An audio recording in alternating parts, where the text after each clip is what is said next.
Bismillahirrahmanirrahim. Alhamdulillahirabbil alamin. Allahumma shalli ala Muhammad wa ala ali Muhammad kama shallaita ala Ibrahim wa ala ali Ibrahim innaka Hamidum Majid. Amma ba'd. Baik anak-anak sekalian, kita insyaallah pembelajaran terakhir ya dari muqaddimah kitab Fathur Rabbani. Dan untuk pembelajaran selanjutnya insyaallah sudah mulai pembahasan ilmu tajwid ya. Jadi sebelum ini muqaddimah penting bagi kita sebagai orang yang belajar Al-Quran, yaitu mengamalkan Al-Quran. Jangan sampai ketika kita belajar Al-Quran akhlak kita buruk. Jangan sampai ketika kita belajar Al-Quran ya, kita dikenal dengan kesia-siaan, dikenal dengan penuh maksiat ya, dikenal sebagai orang yang fasik. Na'udzubillahi min dzalik. Semoga Allah Subhanahu wa taala melindungi kita dari itu semuanya. Karena itulah di awal-awal penulis di sini memotivasi kita ya, dengan mulianya Al-Quran, banyaknya pahala dalam Al-Quran, dan kemudian akhlak dan adab yang harus kita lakukan ketika kita belajar Al-Quran. Nah, kita masih dalam ucapan penulis wayan bagi lihamilil Quran ya, hendaknya bagi seorang pembawa Al-Quran, yaitu penghafal Al-Quran, ada melakukan apa yang disebutkan oleh penulis di sini. Nah, apa yang disebutkan penulis di sini sebenarnya adalah ucapan Abdullah bin Mas'ud radhiyallahu taala an. Ya, wallahu alam, mungkin penulis ini menganggap bahwa riwayatnya tidak sahih ya, tidak begitu kuat ya, sehingga menghapuskan nama Abdullah bin Mas'ud gitu. Tapi ucapannya memang bagus ya, ucapannya bagus walaupun kita tidak tahu apakah memang benar-benar ini diucapkan oleh Abdullah bin Mas'ud atau tidak, karena harus meneliti sanadnya gitu. Nah, kita sudah sampai ke wabi bukaihi idzan nas yadhakun ya. Kita lanjutkan wabi samtihi idzan nasu yakhudun. Wa dan bisomtihi, dengan sumtu itu diam ya, sunyi, tenang. Idzan nas, tatkala manusia itu yakhudun, khada yakhudu itu bisa diartikan saling mengolok-olok. Jadi ketika kita ada suatu majelis di sana, kita bertemu dengan suatu majelis teman-teman kita, saudara-saudara kita yang mereka bercanda dengan saling mengolok-olok, maka seorang penghafal Al-Quran tidak boleh ikut nimbrung ya, bersama-sama dengan orang-orang tersebut. Mereka sangat menjaga lisannya, jangan sampai jangan sampai mereka ikut mengolok-olok ya, atau berbuat yang tidak baik. Makanya mereka dikenal dengan diam ya, ketika orang manusia banyak mengolok-olok. Kemudian wabi khusyu'ihi idzan nasu yakhtalun. Mereka penghafal Al-Quran ya, kalau kalian Allah berkahi dengan hafal Al-Quran, walaupun itu berapapun ya, 1 juz, 2 juz, 3 juz, maka dia akan dikenal dengan kekhusyuannya tatkala manusia idzan nasu yakhtalun ya, menyombongkan diri, berbangga-bangga bahwa saya bisa ini, saya bisa itu, akhirnya hebat-hebatan masalah dunia ya, hebat-hebatan masalah apapun, maka mereka dikenal dengan khusyuknya, rendah hatinya ya, tidak suka menyombongkan diri. Itulah ciri khas seorang penghafal Al-Quran. Kemudian di sini Syekh melanjutkan wala yakunu jafian, dan ia tidak termasuk orang-orang yang jafian, yaitu orang-orang yang keras, yang kejam, yang bengis, perangainya lembut, penuh kasih sayang. Itulah ciri penghafal Al-Quran yang harus kita amalkan. Wala ghafilan, dan tidak lalai ya. Wala sakhaban ya. Ghafilan wala sakhaban. Sakhaban di sini adalah suka dalam keramaian, suka rame-rame, suka bicara, suka pokoknya sesuatu yang ramai dan ia ikut nimbrung dengan ramai itu. Seorang penghafal Al-Quran tidak seperti itu. Waktu-waktunya begitu berharga ya, untuk zikir, untuk murojaah Al-Quran ya. Dia nggak bersama dengan orang-orang yang lalai, bahkan wala ghafilan, nggak pernah lalai ya, waktunya digunakan sebaik mungkin.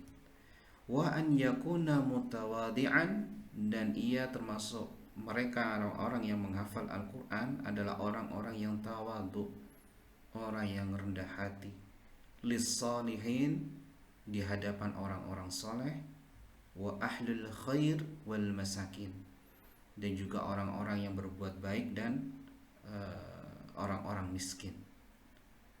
Jadi penghafal Al-Quran itu dikenal dengan sifat-sifat ini: rendah hati ya, pada orang-orang miskin, nggak nyombong, kemudian pada orang-orang yang berbuat kebaikan ya, mereka rendah hati, orang-orang yang soleh. Nah, inilah ciri khas yang harusnya kita terapkan dalam keseharian kita. Kemudian wa an yakuna syarifun nafsi,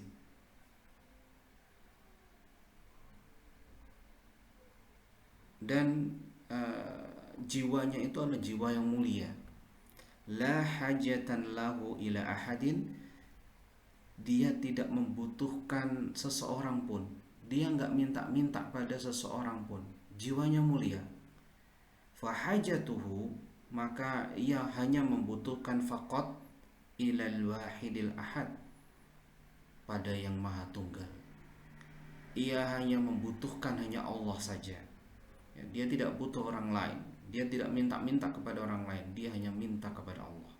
Inilah ciri khas penghafal Al-Quran. Wala yalhu ma'a man yalhu, dan mereka nggak suka main-main bersama dengan orang-orang yang suka main-main ya.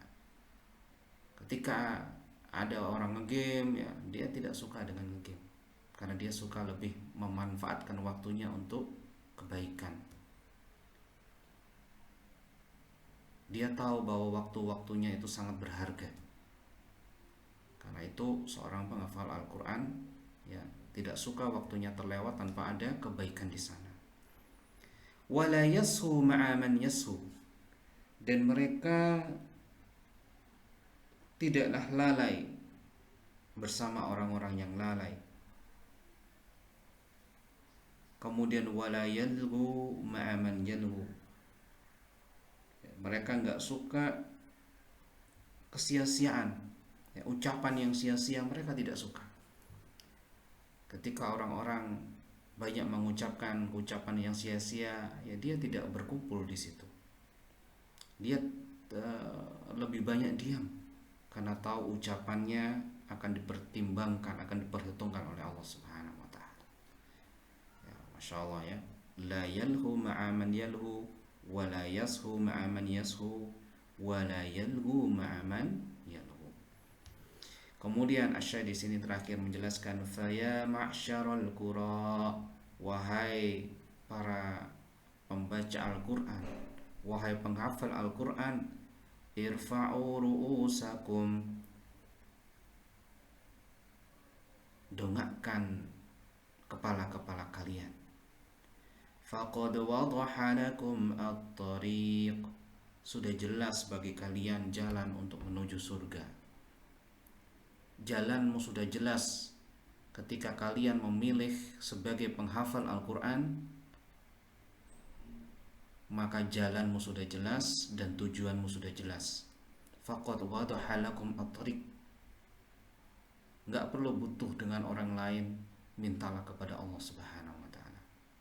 Fastabiqul khairat, maka berlomba-lombalah kalian dalam kebaikan, dalam itqonnya hafalan, dalam banyaknya hafalan. Banyak tentunya harus disertai dengan itqon, dalam mengamalkan hafalan. Dan kita boleh hasad dengan hal ini. Yang dimaksud hasad di sini bukan hasad Tapi hasad yang boleh adalah kita ingin seperti orang-orang yang telah melakukan itu, bahkan melampaui mereka. Bukan ingin orang yang mendapatkan nikmat sudah hafal Al-Quran, bisa ngamalkan Al-Quran, hafalnya itkon, supaya hilang, tidak. Tapi kita ingin seperti mereka, bahkan lebih dari mereka. Inilah yang dibolehkan hasad pada hal tersebut. Nah, la takunu iyalan 'alan nas fa inna Allah yarfa'u bihadzal kitab. Sesungguhnya Allah itu mengangkat derajat ya aqwaman, kaum, dengan sebab Al-Qur'an. Ketika ada suatu kaum mereka benar-benar memuliakan Al-Qur'an, mereka benar-benar mempelajari Al-Qur'an, mengamalkan Al-Qur'an, maka Allah muliakan kaum tersebut. Wa yadha'u bihi akharin. Ketika ada suatu kaum yang mereka menjauhi Al-Qur'an, tidak mengembalikan pembelajaran, inti pembelajaran pada Al-Qur'an, ya maka Allah yadha'u bihi, yang merendahkan mereka. Maka kita berdoa ya, semoga Allah Subhanahu wa taala menjadikan kita mampu untuk terus istiqomah sebagai penghafal Al-Qur'an, kemudian mengamalkan Al-Qur'an ya beserta akhlak-akhlak yang memang harus kita amalkan. Dan semoga Allah Subhanahu wa taala mengangkat derajat-derajat kita, baik itu di dunia maupun di surga ya, dengan sebab Al-Qur'an. Dan kita berlindung kepada Allah Subhanahu wa taala dari akhlak yang buruk, dari menjauhi Al-Qur'an ya, sehingga Allah merendahkan derajat kita baik itu di dunia dan di akhirat. Demikian ya, alhamdulillah selesai pembahasan pada hari ini ya, tinggal nanti siap-siap ya ujian dari awal bab muqaddimah ya sampai akhir ini. Terus kemudian nanti insyaallah kita akan membahas tajwid. Nah, ini adalah inti dari buku ini. Ini adalah muqaddimahnya. Demikian, semoga bermanfaat. Subhanakallahumma wa bihamdika asyhadu an la ilaha illa anta astaghfiruka wa atubu ilaik.